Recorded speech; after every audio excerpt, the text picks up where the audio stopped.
Hey everyone, I'm Max Dalton, and in this video I'll show you how to save website usernames and passwords in Safari on your iPhone or iPad.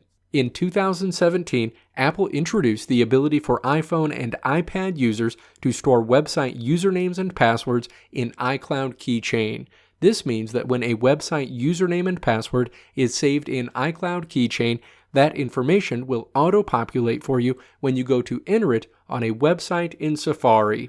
Additionally, this information will also auto-populate in Safari on any other Apple devices associated with your Apple ID.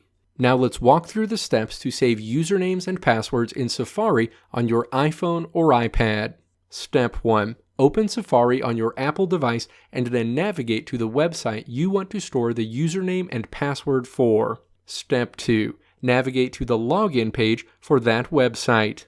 Step 3. Enter the username and password when prompted. Upon attempting to log in, a menu flies up from the bottom of the screen, asking if you want to save the password for this site. Step 4. Choose Save Password.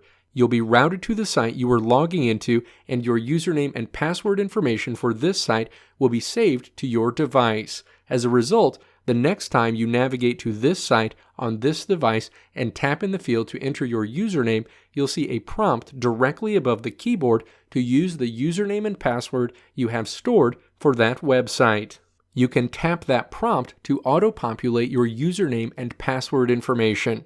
Congratulations! You now know how to save website usernames and passwords in Safari on your iPhone or iPad. Thanks for watching. Leave your thoughts and questions in the comment section below. If you like what you saw here, click the video link on the right side of the screen to check out another video. Or click the logo on the left side of the screen to subscribe to this channel to see more great videos like this one.